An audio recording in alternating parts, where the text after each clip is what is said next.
स्वागत करती हूँ आप सबका हमारे गवर्नमेंट हायर कंट्री त्रोन के सबसे चर्चित डिबेट शो आपकी आवाज़ में। और आज बात करेंगे भारत सरकार के डिजिटल इंडिया प्रोग्राम की। इंटरनेट का आविष्कार 21st सेंचुरी का सबसे रेवोल्यूशनाइज्ड इवेंट है। इंटरनेट ने इंसान के सोचने, समझने और काम करने के तरीके को बदल कर रख दिया है। इंटरनेट के माध्यम से हम अपने किसी भी दोस्त या रिश्तेदार से दुनिया के किसी भी कोने में पलक झपकते ही संपर्क कर सकते हैं। आज internet communication, information, education, health, medicine और गवर्नेंस का सबसे ज़रूरी माध्यम बन चुका है। इंटरनेट ने ना ही सिर्फ दूरियों को कम किया और इंसान का वक्त बचाया, साथ ही साथ पूरी दुनिया को एक ग्लोबल विलेज बना दिया है। इंटरनेट की इन्हीं अपार संभावनाओं को देखते हुए भारत सरकार ने डिजिटल इंडिया प्रोग्राम की शुरुआत की है। आज हम बात करेंगे अपने मेहमानों से इस डिजिटल इंडिया प्रोग्राम पे और जानेंगे कि क्या है डिजिटल इंडिया प्रोग्राम, क्या है इसके लक्ष्य, जनता को इससे क्या लाभ होगा और क्या है इसकी चुनौतियाँ। इस मुद्दे पे बात करने के लिए जो मेहमान हमारे साथ जुड़े हैं, आइए उनसे परिचय कर लेते हैं। सरकार की तरफ से अपना पक्ष रखने के लिए हमारे साथ जुड़े हैं मनीष जी।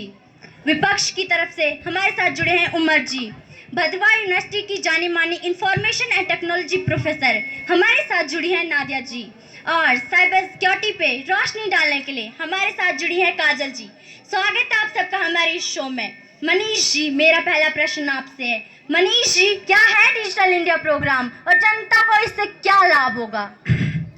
देखिए रोहाना जी, जब से हमारी सरकार आई है हमारा एक ही लक्ष्य है कि कैसे हम भारत को भ्रष्टाचार से मुक्त करें, कैसे हम जो सरकार की वेलफेयर स्कीम्स हैं उनका लाभ अंतिम से अंतिम व्यक्ति तक पहुंचाएं जी, कैसे हम लीकेजेस को प्लग करें, कैसे हम fake currency, terror funding, money laundering, black money जैसे बीमारियों पर रोक लगाएं जी। डिजिटल इंडिया प्रोग्राम इन्हीं सारे समस्याओं से निजात दिलाने में एक अहम भूमिका निभाएगा जी। उमर जी, सरकार जो कह रही है कि डिजिटल इंडिया प्रोग्राम से भ्रष्टाचार, ब्लैक मनी और टेरर फंडिंग जैसी समस्याओं पर रोक लगाने में मदद मिलेगी, इस पर आपका क्या कहना है? रोहाना जी, आप भी जानते हैं और मेरे काबिल मित्र भी जानते हैं, शायद ये भूल गए हैं, पर मैं इन्हें याद दिलाने की कोशिश करूंगा कि भारत कहां बसता है।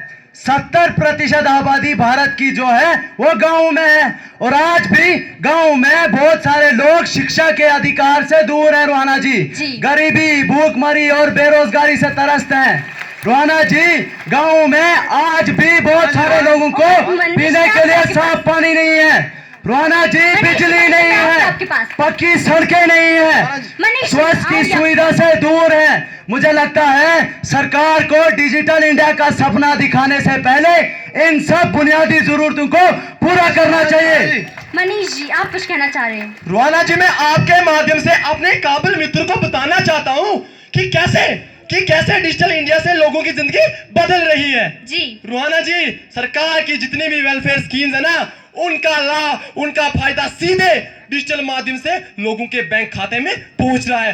रोहाना जी, और जो बिचौलिया थे ना वो खत्म हो चुके हैं, इससे भ्रष्टाचार पे भी रोक लग चुकी है जी। रोहाना जी, आज लोगों को 50-50 किलोमीटर दूर दूर बैंक के चक्कर नहीं काटने पड़ते।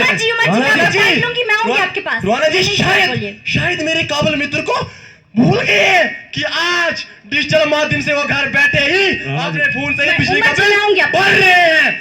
रोहाना जी, आज लोग घर बैठे ही डिजिटल माध्यम से अपने गैस सिलेंडर की बुकिंग कर रहे हैं। रोहाना जी, आज लोग घर बैठे ही अपने बेटे या बेटी जो कहीं दूर किसी राज्य में पढ़ रहे हैं या किसी रिश्तेदार को डिजिटल माध्यम से पैसे भेज रहे हैं।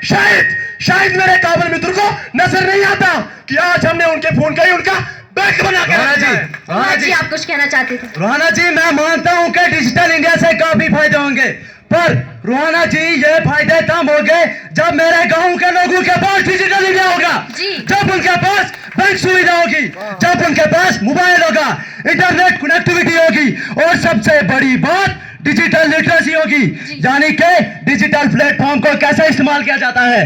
मेरे गांव के लोगों को अब भी पता नहीं है कि डिजिटल मीडियम को कैसे इस्तेमाल किया जाता है। जिनको पता भी है वो इसके खतरों की वजह से इसे इस्तेमाल करने से डरते हैं। रोहाना जी, सरकार ने इन सब चीजों पर कोई काम नहीं किया और सीधे डिजिटल इंडिया को लोगों पर थोपने की कोशिश कर रही है जी।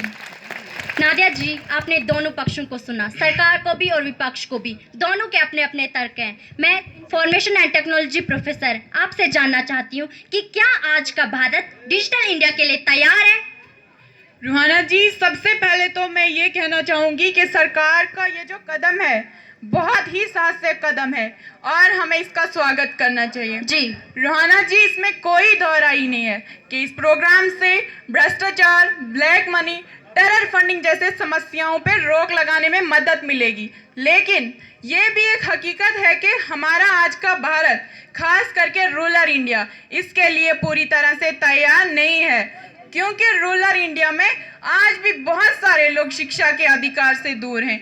बहुत सारे लोग ऐसे भी हैं जिनके पास अपना बैंक खाता नहीं है और गांव में डिजिटल इंफ्रास्ट्रक्चर, इंटरनेट कनेक्टिविटी और डिजिटल लिटरेसी ना के बराबर है। सरकार को इन सारी चीज़ों पे काम करना होगा और साथ ही साथ ज़रूरत है खास मास अवेयरनेस की, जिससे हम अपने लोगों को, खास करके नौजवान पीढ़ी को, इंटरनेट का सेफ, बेटर और पॉजिटिव यूज़ करना सिखाएं। जी, जिससे हम इस मास अवेयरनेस में सबको जिम्मेदारी से अपना रोल निभाना पड़ेगा, जैसे कि parents, teachers, media, politicians, film maker और क्रिकेटर्स, इन सबको आगे आना पड़ेगा। तब जाके हम डिजिटल इंडिया प्रोग्राम को सही मायने में कामयाब बना पाएंगे और हमारा जो न्यू इंडिया का सपना है उसको पूरा कर पाएंगे। जी काजल जी, सरकार जो कह रही है कि सरकार जो साइबर स्पेस को इस्तेमाल करने की बात कर रही है अपने डिजिटल इंडिया प्रोग्राम के माध्यम से, लेकिन आए दिन पूरी दुनिया से हमारे सामने जो साइबर क्राइम से जुड़ी हुई घटनाएं आ रही हैं, जैसे पिछले साल ही रैनसमवेयर WannaCry वायरस का हमला हुआ था, जिसकी जद में लगभग दुनिया के 150 से ज़्यादा देश आए थे। तो इस परिप्रेक्ष्य में मैं as a cyber security expert आपसे जानना चाहती हूँ कि क्या भारत साइबर सिक्योरिटी से जुड़े हुए जो खतरे उत्पन्न होने वाले हैं उनसे निपटने के लिए तैयार है? रूहाना जी, निश्चित ही साइबर स्पेस की सीमलेस संभावनाएं हैं, पर इसके साथ जुड़े हुए बहुत सारे खतरे हैं, जैसे कि hacking, radicalisation, data theft, online fraud, online gambling जैसे ये सारे खतरे दिन ब दिन बढ़ते जा रहे हैं। जैसे आपने जिक्र किया पिछले साल ही हुए रैनसमवेयर वाली घटना का, जिसमें 150 से भी ज़्यादा देश इसके शिकार हुए थे। रूहाना जी, हमारा देश इन सारी चुनौतियों से निपटने के लिए काम कर रहा है। जैसे 2000 में हमने IT एक्ट बनाया और बाद में हमने 2013 में साइबर सिक्योरिटी पॉलिसी बनाई। पर रूहाना जी, बदलते हुए वक्त और हालात के साथ ये काफ़ी नहीं है, हमें और भी काम करने होंगे। अभी ज़रूरत है कि हमारे यहाँ एक कड़ा साइबर सिक्योरिटी लॉ हो। जैसे कि नादिया जी ने कहा, ज़रूरत है खास अवेयरनेस प्रोग्राम की, जिससे हम अपने लोगों को, खास करके नौजवान पीढ़ी को इंटरनेट का सेफ, बेटर और पॉजिटिव यूज़ करना सिखाएं। रूहाना जी, आप भी जानते हो कि साइबर स्पेस बाउंड्रीलेस है, तो इस परिप्रेक्ष्य में ज़रूरत है एक strong and effective global coordination की। तभी साइबर स्पेस से उत्पन्न होने वाले खतरों से हम सही मायने में निपट पाएंगे। जी, तो आज की चर्चा से ये बात सामने निकल के आई है कि अगर हमें प्रगतिशील देश बनना है तो हमें टेक्नोलॉजी और डिजिटलाइजेशन की तरफ जाना ही होगा, लेकिन ये तभी संभव होगा जब हम अपने देश में वेल ट्यून्ड, साइबर सिक्योर और tamper proof cyber security system स्थापित कर पाएंगे। साथ ही साथ पूरे देश को एक अवेयर एंड विजिलेंट नेशन बना पाएंगे। और अब जब बात डिजिटल इंडिया की हो ही रही है, तो हम चाहते हैं कि एडमिनिस्ट्रेशन की तरफ से एक पहल हमारे हाई सेकेंडरी की तरफ भी हो। हमारा हाई सेकेंडरी त्रोन भी डिजिटल बने, हमारे यहाँ भी ICT लैब हो, हमारे क्लासरूम्स भी स्मार्ट क्लासरूम बने, और हम आशा करते हैं कि एडमिनिस्ट्रेशन हमें निराश नहीं करेंगे। जाते जाते मैं थैंक्स करना चाहती हूँ प्रिंसिपल सर का, सब स्टाफ मेंबर्स का, जिन्होंने हमें ये प्लेटफॉर्म प्रोवाइड किया, जहाँ से हम अपनी डिमांड DC सर और बाकी एडमिनिस्ट्रेशन के सामने रख पाए। और specially thanks to Ajay sir, जिन्होंने पूरे प्रोग्राम का निर्माण किया, मैनेज किया और हमारे अंदर के टैलेंट को तराशा। आज के लिए इतना ही। आप सबका धन्यवाद हमारे साथ जुड़ने के लिए। मैं रूहाना बानू आपसे रुखसत लेती हूँ और अब मुझे दीजिए आज्ञा। नमस्कार।